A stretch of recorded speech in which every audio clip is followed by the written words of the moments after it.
வெற்றி, நாளைக்கு election result இல்ல? ஆமாம் சார். என்ன இந்த பக்கம்? அது துளசி எங்க சார்? யாரு, துளசி மேடமா? ஆமாம் சார். என்ன வெற்றி என்கிட்ட கேக்குறீங்க? சார் இல்லை சார், அவங்கள யாரோ கடத்திட்டு போயிட்டாங்க. அப்புறம் போலீஸ் வந்து ஹெல்ப் பண்ணி அவங்கள கொண்டு போய் மறுபடியும் வீட்டில் விட்டாங்கன்னு சொன்னாங்க. வீட்டில் போய் பார்த்தா அவங்க வீட்லையும் இல்லை. சரி, வீட்லையும் இல்லையே, என்னாச்சு ஏதாச்சும் உங்களுக்கு கேட்கலாம் தான் பார்த்தேன் சார். சரி, நேர்லேயே வந்து பார்த்துட்டு தான் வந்திருக்கேன் சார். வெற்றி, என்ன சொல்றீங்கன்னே எனக்கு புரியல. துளசி மேடமா நான் கூட்டிட்டு வந்தேனா? ஆமாம் சார், பார்த்த பப்ளிக்லாம் தானே சார் சொன்னாங்க. என்ன வெற்றி சொல்றீங்க?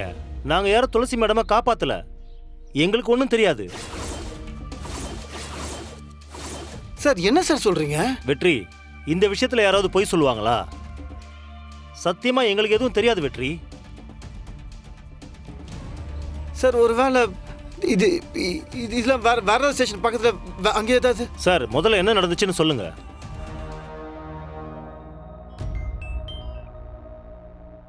சொல்லியா தலைவரே, நீங்க எலெக்ஷன்ல தோத்தா கட்சியை விட்டு நீக்கிறவனு நிர்வாகிகளாம் பேசிக்கிறாங்களே, அது உண்மையா தலைவரே? அத பத்தி என்ன நினைக்கிறீங்க தலைவரே? ஏய், தலைவரே போன வையா. கேக்குதா? சும்மா. தலைவரே, செக். மாமா, என்னாச்சு? தலைவர் என்கிட்ட பேசின விஷயம் கட்சி நிர்வாகிகள் வரைக்கும் போயிருக்கு.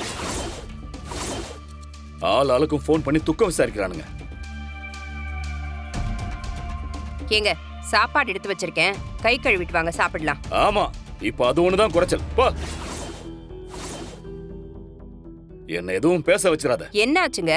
ஏன் இவ்ளோ டென்ஷனா இருக்கீங்க? எதுக்கு நான் டென்ஷனா இருக்கேன்னு உனக்கு தெரியாது இல்ல? எல்லாம் உன் புள்ளையும் மருமகளும் பண்றதுதான். நாளைக்கு இந்த எலெக்ஷன்ல ரிசல்ட் மட்டும் ஏதாவது தப்பா வரட்டும், அப்புறம் இருக்கு. ஏங்க, 2 பேருமே நியாயமா உழைச்சிருக்காங்க. மக்கள் பார்த்து ஓட்டு போட போறாங்க.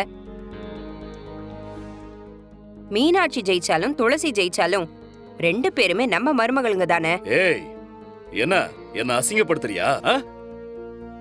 நான் நிறுத்தின கேண்டிடேட்டும் என்ன எதிர்த்து நிக்கிற கேண்டிடேட்டும் ஒண்ணா எனக்கு? உன் புள்ள என்ன அவமானப்படுத்தணும்னு தான் இந்த வேலையெல்லாம் பார்த்துக்கிட்டு இருக்கான். அவனுக்காக நான் என்னெல்லாம் செஞ்சிருப்பேன். இப்ப பாரு, அவன் எனக்கே துரோகம் பண்றான். டேய், உன் அரசியல் நாடகத்தை எல்லாம் வேற எங்கேயாவது போய் காட்டு, என்கிட்ட காட்டாத. அப்பா இப்படியே பேசிட்டு இருக்காதீங்க. உங்க டைம்லாம் முடிஞ்சு போச்சு. இப்ப புதுசா நாங்க இறங்கிட்டோம். நீங்க என்ன நினைச்சாலும் உங்க பப்பு வேகாது. நான் வேணா பண்ணிக்கோங்க. ஆனா ஒண்ணு சொல்றேன்ப்பா, நீங்களாம் என்ன நினைச்சிட்டு இருக்கீங்க? மக்களை காசு குத்து வாங்கிடலாம், ஜெயிச்சிடலான்னு. முடியாது. இப்ப சொல்லுங்க, துளசியை கடத்துறது நீங்களா இல்லையா? எனக்கும் அதுக்கும் எந்த சம்பந்தமும் இல்ல. சீப்பை ஒழிச்சு வச்சா கல்யாணத்தை நிறுத்தலாம்னு நினைக்கிறீங்க, துளசியை மறைச்சு வச்சா அவங்க வெற்றியை தடுத்துலான்னு பாக்குறீங்க. ஆனா இப்ப சொல்றேன், அவங்க தான் ஜெயிக்கிறாங்க. தட்டி தூக்குறோம். அவங்களை நீங்க எங்க ஒழிச்சு வச்சு அவங்களை கொண்டு வந்து அவங்களை பதவியில் நான் உட்கார வைக்கிறேன்ப்பா. அதுக்கப்புறமும் நீங்க பிரச்சனை பண்ணீங்கன்னா உங்களை அப்பான்னு பார்க்க மாட்டேன், ஆட்டுக்குட்டின்னு பார்க்க மாட்டேன், அண்ணின்னு பார்க்க மாட்டேன், தண்ணின்னு பார்க்க கொடுத்து வச்சு செஞ்சிருவேன்.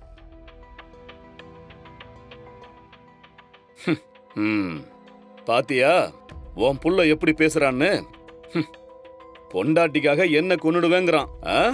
ஏங்க, உண்மையை சொல்லுங்க, நிஜமாவே துளசியை நீங்க கடத்தலையா? ஏய், நீ வேற. எவனாவது எலெக்ஷன் முடிஞ்சதுக்கு அப்புறம் வேட்பாளரை கடத்துவானா? அவன் தான் அரசியல் புரியாம பேசுறானா, நீயும் பேசிக்கிட்டு இருக்க? செக் தள்ளு. மீனா, என்ன இதெல்லாம்? எனக்கு ஒண்ணுமே புரியல அத்தை. கொன்னா பின்னான்னு துளசிக்கு ஓட்டு போட்டிருக்காங்க. நானும் எவ்வளவோ ட்ரை பண்ணேன், எதுவுமே நமக்கு ஃபேவராகவே அமையல. அப்போ ஜெயிக்க மாட்டோங்கிறியா? நான் அப்படி சொல்லல, 50% சான்ஸ் இருக்கு. அதனால தான் துளசியை கடத்திட்டேன். அடுத்து என்ன செய்ய போற? துளசிக்கு ஒட்டு மொத்தமா ஓட்டு போட்டிருக்கிற அந்த காமராஜ் தெருவோட பேலட் பாக்ஸை ரீசெட் பண்ணி எனக்கு ஓட்டு விழற மாதிரி மாத்தி வைக்க போறேன். அதை பண்ணிட்டா நீ ஜெயிச்சிருவியா? கண்டிப்பா ஜெயிப்பேன். என்ன ஆனாலும் சரி, நீ ஜெயிக்கணுமேனா வாழ்க்கையில் நீ எடுக்க போகிற பெரிய ரிஸ்க்கை இதுவாக தான் இருக்கணும். இதில் ஜெயிச்சா மட்டும்தான் நீ போட்ட சபதத்தில் ஜெயிக்க முடியும். உன் வாழ்க்கையை சீரழிச்ச, உன் எதிர்காலத்தை நாசமாக்குன அந்த ஈஸ்வரமூர்த்தியை பழி வாங்க முடியும். அதை மறந்துடாத. அப்புறம் ஒரு முக்கியமான விஷயம், நீ என்ன தப்பு பண்ணாலும் அதற்கான மொத்த பழியும் அந்த ஈஸ்வரமூர்த்தி மேலே தான் விழணும். அதில் ரொம்ப கவனமாயிரு. வேற என்ன உதவி வேணும்னாலும் நம்ம பசங்களை கூப்பிட்டுக்க.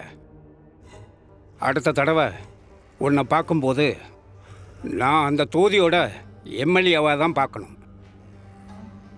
நீ எம்எல்ஏ ஆகிறது தான் அந்த ஈஸ்வரமூர்த்தியோட அழிவுக்கு முதல் புள்ளி. அதை மறந்துடாத மீனா. உங்க ஒய்ஃப் துளசிக்கு நிறைய ஆபத்து இருக்கிறதா எங்களுக்கு தகவல் வந்திருக்கு.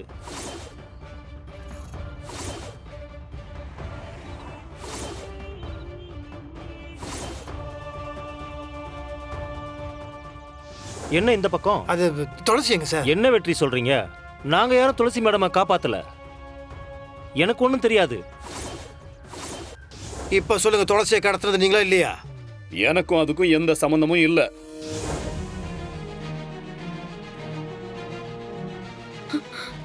மாமா, உங்க அப்பா சொல்றது எல்லாமே போய், அது எல்லாமே நடிப்பு தான். நீங்க தப்பா எடுத்துக்காதீங்க. இந்த எலெக்ஷன்ல நானும் உங்க கூட நின்னு வேலை பார்த்திருக்கேன். ஒரு அரசியல்வாதி எந்த அளவுக்கு கேவலமா இறங்க முடியுமோன்னு யோசிக்கிற அளவுக்கு உங்க அப்பா நடந்துகிட்டாரு. உங்க அப்பாவும் அந்த மீனாட்சியும் இல்லைன்னு மறுத்தாலும் என்னால உறுதியா சொல்ல முடியும், இது எல்லாமே அவங்க வேலையா இருக்கும் மாமா. கரெக்ட், நீ சொல்ற சந்தேகம் எனக்கும் இருக்கு. நானும் நல்லபடியா அவர்கிட்ட கேட்டு பார்த்துட்டேன், சொல்ல மாட்டேங்கிறாரு. நீங்க அன்பா பேசினால உண்மையை வர வைக்க முடியாது. அவரை கேட்கிற விதத்துல தான் கேட்கணும். நோ, பேசாத நம்ம ஸ்டேஷன்லேயே கம்ப்ளைண்ட் கொடுத்துலாண்ணா.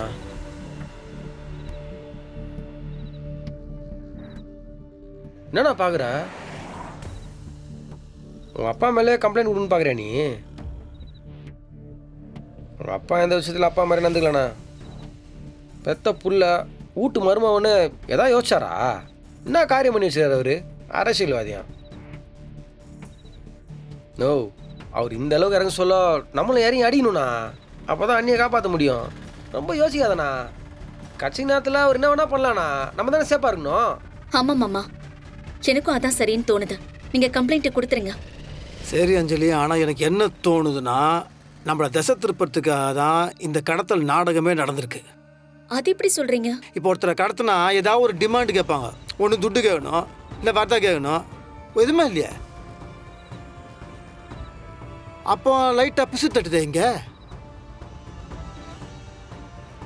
அப்போ துளசியை கடத்துறதுக்கு பின்னாடி வேற ஏதோ காரணம் இருக்கு. நோ, கண்டிப்பாக நீ சொல்கிறது கரெக்டு தான்.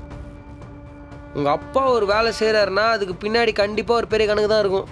நீ சொல்கிறது கரெக்டு தானா? இப்போ நம்மள திசை திருப்பி அவங்க என்ன பண்ணுறாங்க, என்ன பண்ண போகிறாங்க, என்ன பண்ண முடியும்?